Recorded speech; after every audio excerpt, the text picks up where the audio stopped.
I'm joined here today with Matthew Vetter of Omaha Physical Therapy Institute. Matt has established himself as one of the go-to physical therapists in the running community. He is certified a running technique specialist with the pose running method. So we're going to have him kind of talk today about some of the pose running method stuff that he would originally present at some running stores, kind of in some different networking groups. So I wanted to kind of bring him on and share that with all of you. So Matt, tell us a little bit about yourself, and then we'll kind of dive into some of the questions. Yeah, I'm Matt Vetter. I've been a physical therapist for about 10 years. I work at Omaha Physical Therapy Institute. Enjoy treating runners. I actually was in some endurance sport for a while. I did a couple Ironman, full distance Ironmans, and a half Ironman. I don't claim to be a pure runner, cyclist, or swimmer, but definitely had a lot of fun, learned a lot personally by doing that. And then for the last year and a half, I've been focusing on the pose method. I got my certification as a running technique specialist, as you mentioned, about a year to a year and a half ago. So have really kind of focused on that with my runners, and I've found some good success with that. Awesome. Yeah, so tell us, let's kind of just dive right into the pose running method. Obviously the runners probably are maybe a little bit of aware. I've kind of did a decent amount of research on the pose running method, so I could be sure to kind of highlight your expertise, because it's not something that I'm personally well versed in. And they have a great YouTube channel that I've kind of dove into, so all of our listeners can kind of check that out, and we'll kind of direct different links. But what is the pose running method? Like Cliff Notes version. How do you frame this to a potential patient or client? Yeah. So the short of it is, it's a system that's been developed by Dr. Romanov. He's a sports scientist. His theory is that every runner passes through a certain pose or a certain position in the running gait. That pose is central to the running gait. And then from there, he builds it out into these different elements, 3 key elements of running that the pose method focuses on and tries to manipulate or work with in order to better manage the forces involved with running. As we know, with there being so many injuries in runners, I mean, there's research that shows 50 to 80% of runners could be injured in a year. That's a lot of injuries for a sport, especially when there's no contact with other opponents or anything like that. So at least not usually. So that's a lot. So the idea is that we're managing the forces better by implementing some of these strategies.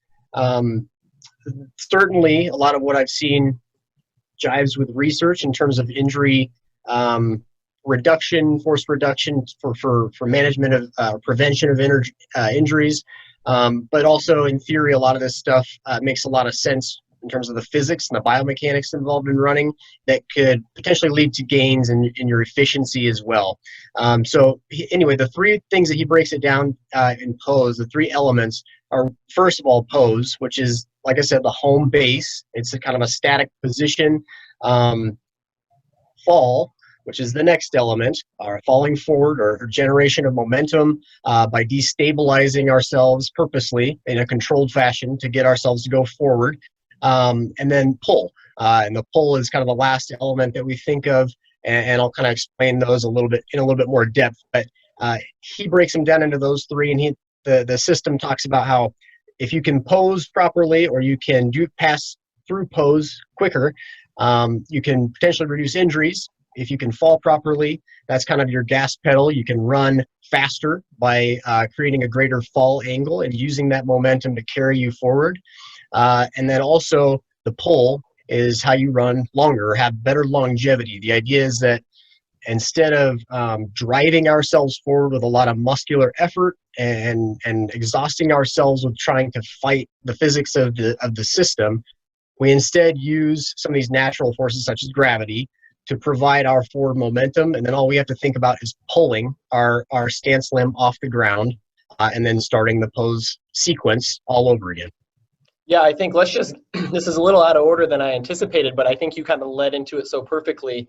I think a lot of runners focus on pushing rather than pulling, and in the pose method, they kind of talk about using gravity to your advantage, which obviously what you've kind of alluded to within the fall phase, and to focus on the pulling rather than pushing. So kind of talk to us a little bit about the importance of gravity. You kind of mentioned that yes, you need to like kind of use momentum and fall forward, but in a controlled way. So if you can kind of talk about why we should focus on pulling rather than pushing, and kind of how that, I think Pose calls it the Extensors Paradox, or that you kind of mentioned that a little bit. And then I kind of dove into it a little bit more because I think that seems almost counterintuitive to most running and even people that work with runners. So if you could kind of try to clear that up for us.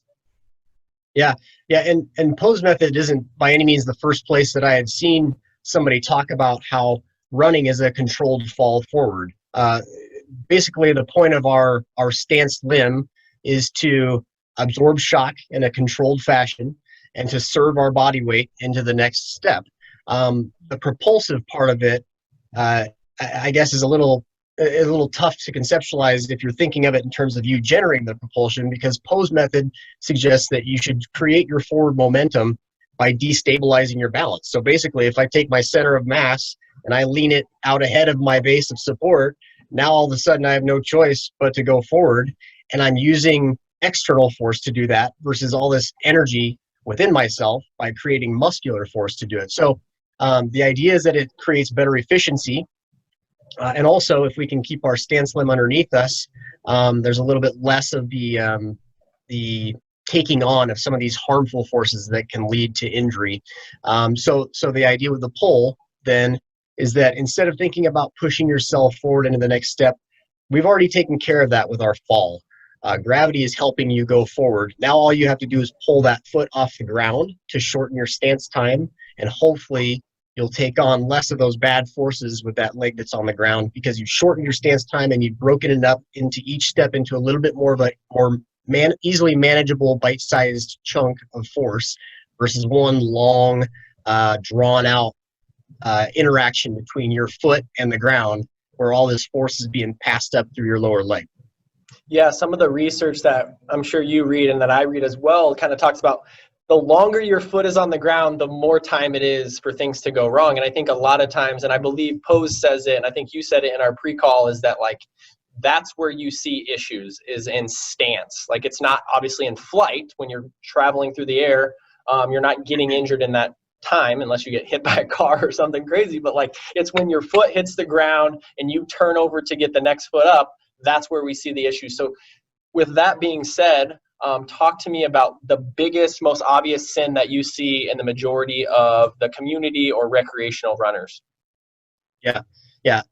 Let me jump back to that, but real quick, for those who don't know or haven't broken down a gait cycle, whether it be walking or running, which is everybody who's not a therapist or doctor or chiropractor for the most part, running is different than walking. Walking, we have a stance time where both feet are in contact with the ground at the same time for part of the gait cycle. And then sometimes it's just one foot in contact. Running is different because we only have either one foot in contact with the ground or we're in flight.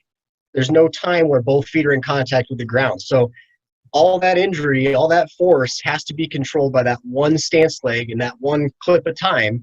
And if we can't do that, that's where injury happens. Now, sorry, going back to your discussion or your question about what's the most obvious sin. What's the biggest thing that you sin? Yeah, the most obvious sin of a runner, especially recreational runner, is this big offensive heel strike where they're out in front, their knee is extended, they're landing hard on their heel. Now, I don't have a problem with how you foot strike, and I don't want to get into a big debate with people about that because everybody's different. Everybody's body is different. They have different history of injury. They have different range of motion deficits and strength deficits. So there's not a one solid way to run.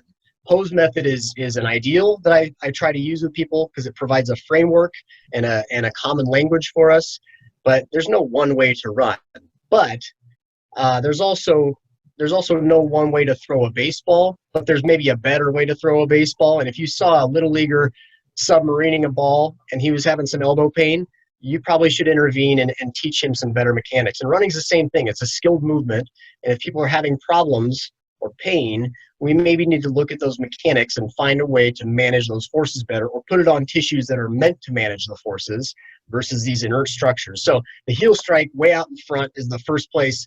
And usually if I'm working with someone who has, a lot of knee pain or shin splints, That is the first thing I look for. It's really the first thing we encounter when we look at their video, when we play it back in slow motion and talk about it together, is if you're hitting hard out in front of your body a long ways, trying to overstride, that is a prime area for you to maybe make some small tweaks, some corrections, and yield some good results pretty quick.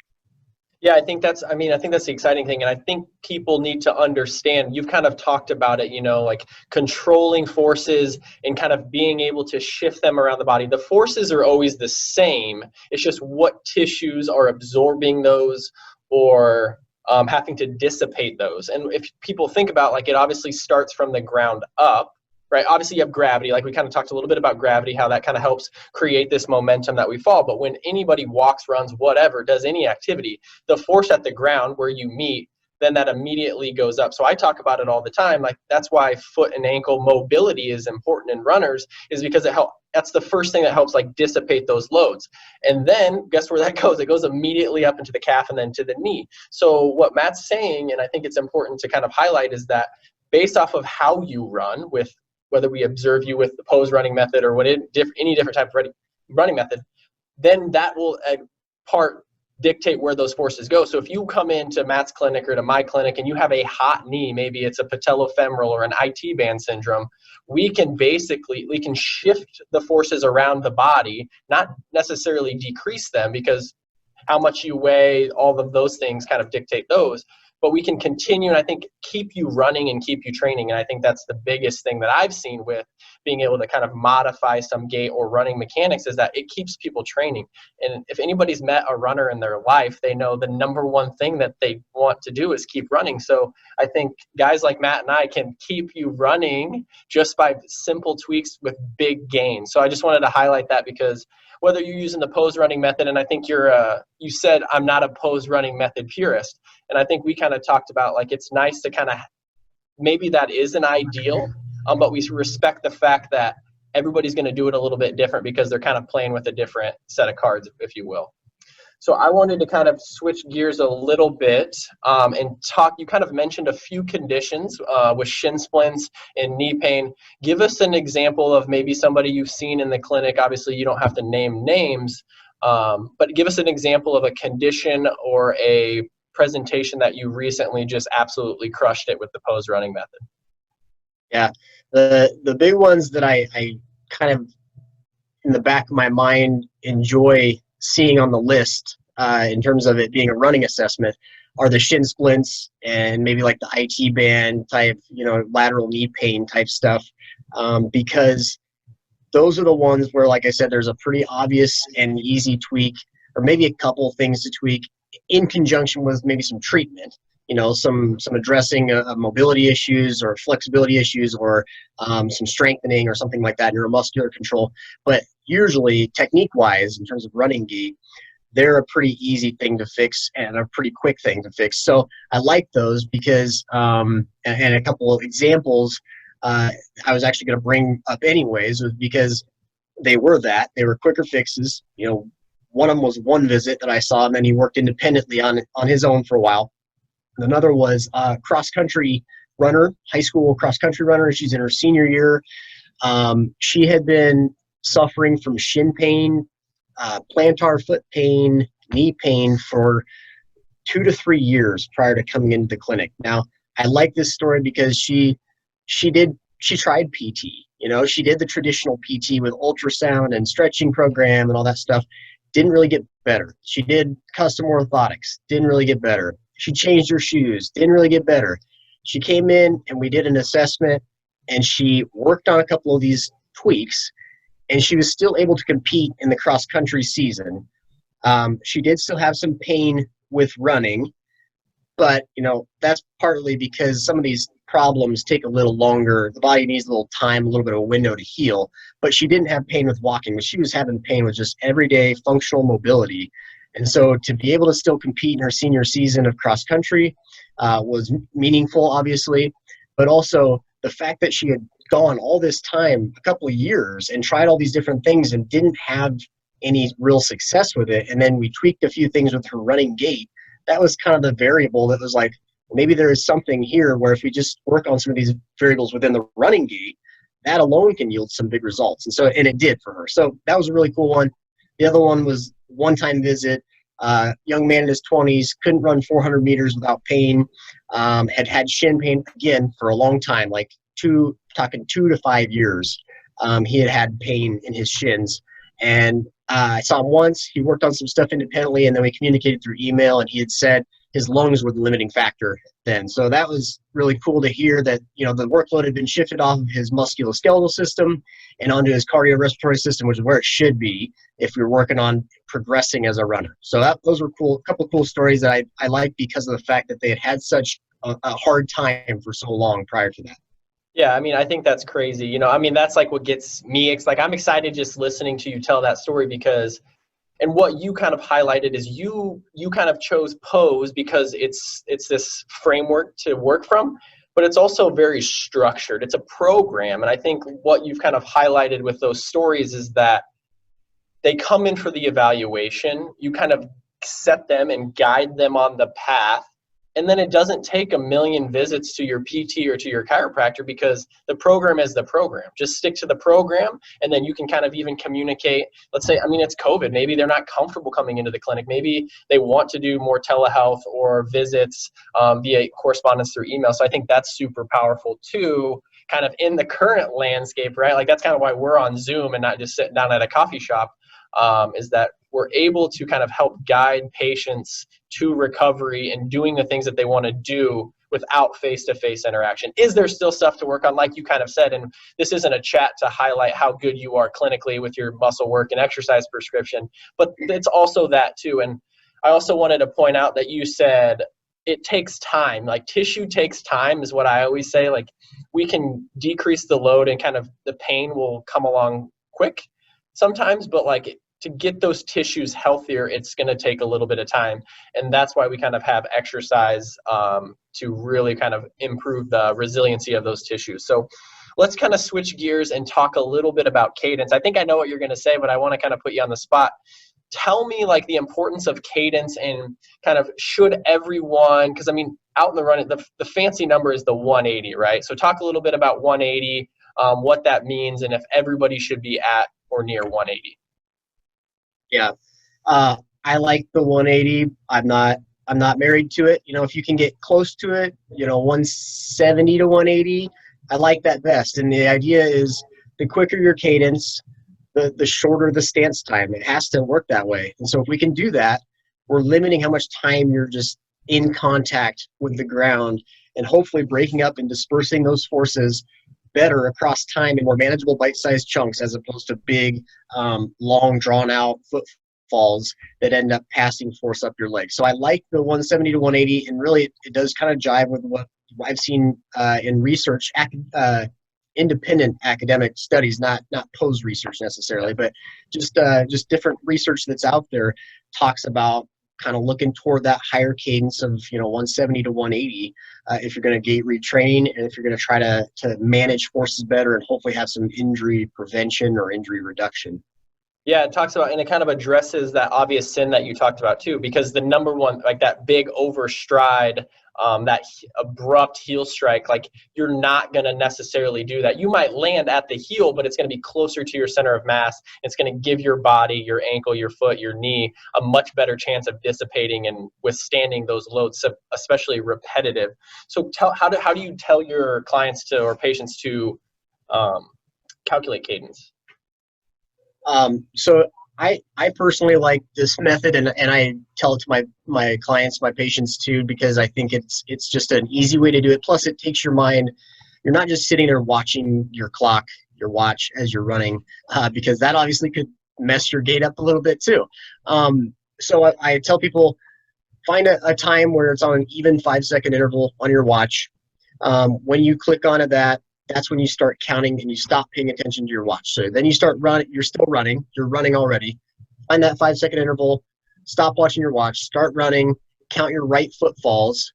And when you get to 22 or so right foot falls, look back down at your watch. And if it's been right about 15 seconds, that multiplies out to being about 175 to 180 steps per minute. And you're kind of in a sweet spot. So you only have to really kind of check in with that every 15 or for 15 seconds every so often. It's not something you're constantly counting. And in addition to that, like I said, I like the fact that if you're doing it right, you're not paying attention to your watch. You're just trying to run naturally, and you're just counting off your right footfalls.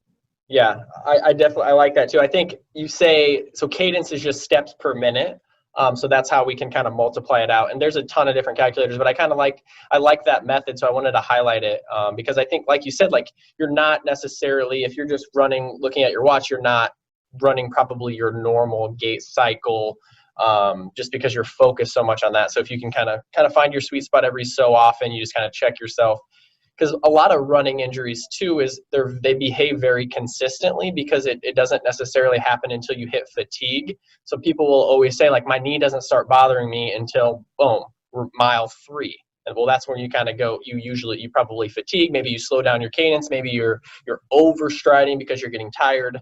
So that's one thing that I see is it's very consistent. A lot of running injuries, you'll hit it at the same point in time often. Like you'll gather that in a running history. So tell me kind of what do you like? Yeah, we have cadence. We also kind of talked about maybe a little bit more easy to implement things.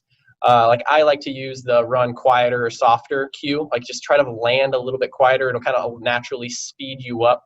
And I'm not talking necessarily foot strike. I'm just trying to land lighter. What do you like to use?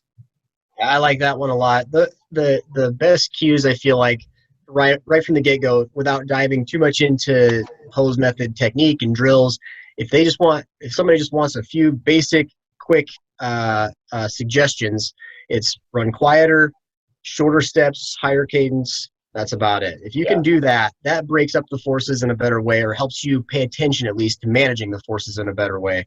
I think most people probably have some experience of being in a race or running down a trail, and somebody's coming up behind you and you can hear them from a mile away because their footfalls are so heavy. And sound equates to more impact force. Really, the louder it is, the more your impact force is, and the more you're taking on through your leg. And so if you can run quieter, that's one of the better cues, I feel like. If you can run quieter, that's going to help a lot, because what that also forces you to do, there's no way to run quieter without engaging your musculature to absorb those forces. And so by running quieter, you're forcing your muscles dampen those forces so that there's not quite as much sound. And that's putting the workload on the tissues that are meant to have the workload, as opposed to the inert structures, like your bones, your ligaments, your IT band, whatever. It's taking some of that workload off of them, or some of that, I guess, impact force off of them, and putting it onto the muscles where they can actually dampen them across time versus an abrupt impact. Yeah, I think that's interesting. We've all kind of probably been there, whether it's on the trail or you can really tell on a treadmill. It's just like people are just like hammering it, and you're like looking around. I mean, maybe not now because gyms are probably a little less crowded, but man, you can really, really hear. And like as a chiropractor, or in your case, a physical therapist, it's like, ugh, like you kind of just like, ugh, it's like, I wonder what you got going on. So we'll kind of wrap it up here. I want to talk a little bit about some of your favorite exercises and how that applies to some of the different, the 3 spots, right? So we have pose, falling, and pulling. What are some of the favorite drills or exercises you could explain to the listener for pose? What do you like to start people with? Yeah, for pose. So pose, and if you have any questions about these things, like you were saying earlier on at the start, there's a lot of great resources that Pose Method has put out on YouTube. You can find videos that kind of gives you a better sense of what pose is if you don't feel like you don't know where that is or what that is in the gait cycle.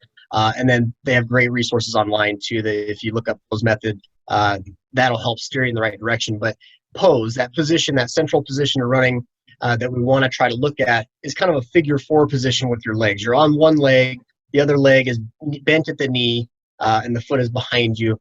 We're kind of in the mid stance of our gait cycle.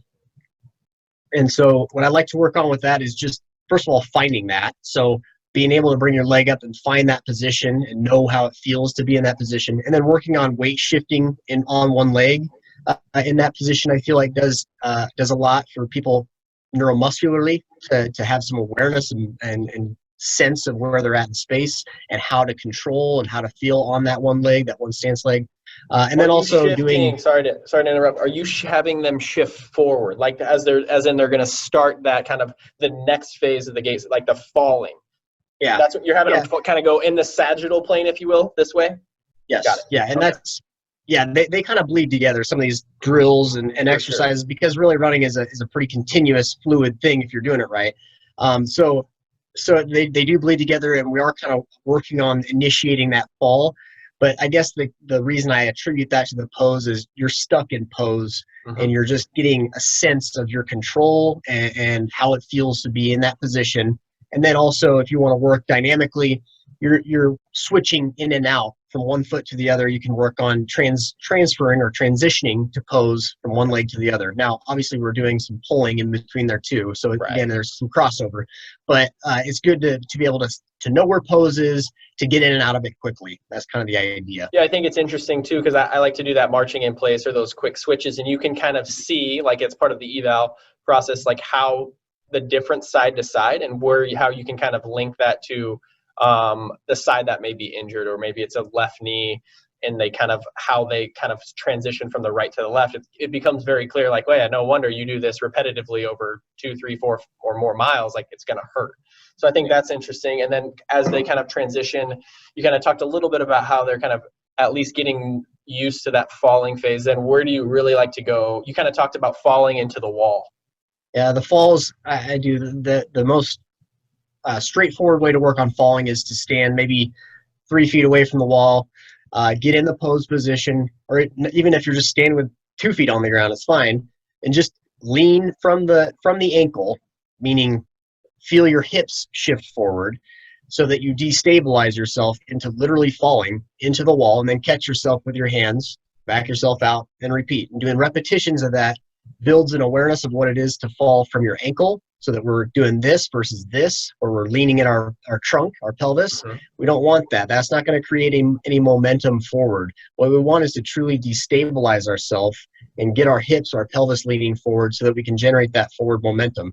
So by doing that against the wall, we kind of take the fear out of it a little bit. We break it up into a way where you can get comfortable with that feeling of falling, because feeling of falling is just it's a natural instinct. You want to try to resist that a little bit.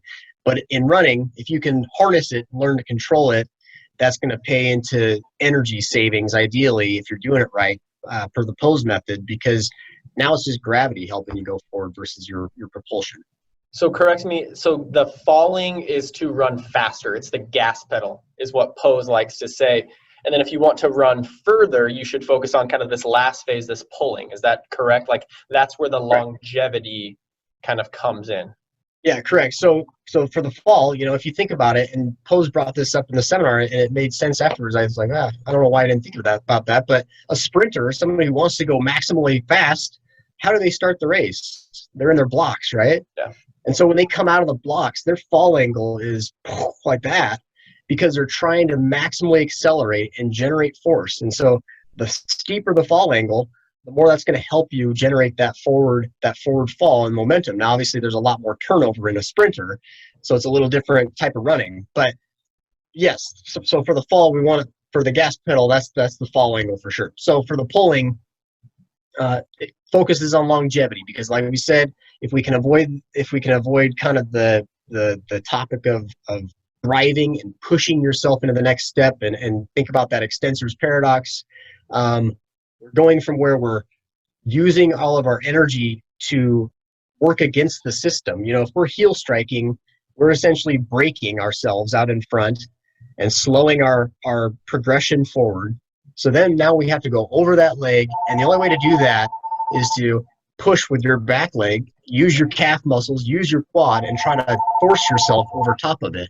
So if we fall properly and we shorten our stride length and increase our cadence, now all we have to do is pull our leg up off the ground from stance and just be ready to turn over into the next phase or the next step of the gait cycle.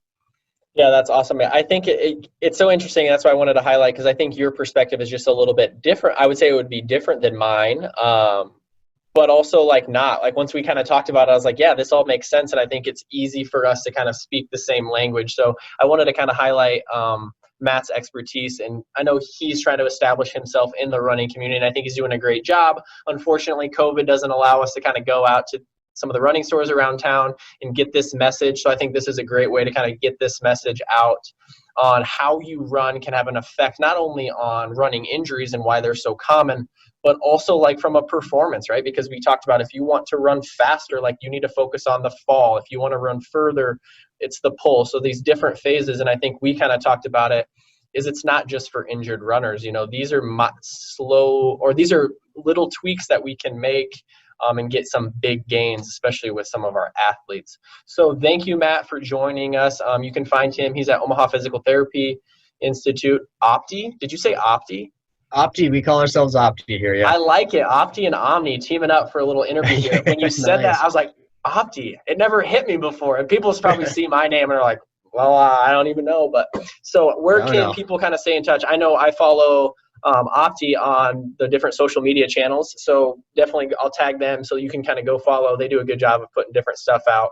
And that is where Matt works. So maybe you can catch up with them there. What about any other areas of people can stay in touch with you, Matt? Yeah, those are the main ones. Social media, Instagram, Facebook. We're at 144th and Dodge. Our clinic is. You can certainly always email. My email is on the website if you forget it, but it's matt@omahapti.com. I'm happy to answer any questions, any preliminary questions or concerns you might have before you want to commit to doing a running evaluation, or if you think it's needed but you're not sure, run them by me. I'm happy to answer any questions. And then also, if you follow Opti on our social media, you're checking with our website, we'll put running blogs up and stuff like that from time to time too, and you can see that. We're also putting some of these pose drills online on our YouTube channel as well, so that's a good place to check out. Also wanted to point out, I know we're talking about running as in the sport of running, but running is a part of other sports, so it's not just for runners. This is kind of a running series. I actually already sat down with Chris Gannon, the head cross-country coach, and then I'm hoping to sit down with one more guest before we kind of put a bow on this running series. But running is a part of every sport, some more than others. I was a soccer player, but I just want kind of the parents, athletic trainers, coaches, a running evaluation can provide a lot of value for a bunch of different athletes, not just running. So thank you so much to Matt for joining us. We will go ahead and end it on that. So thank you very much. Jace, thank you.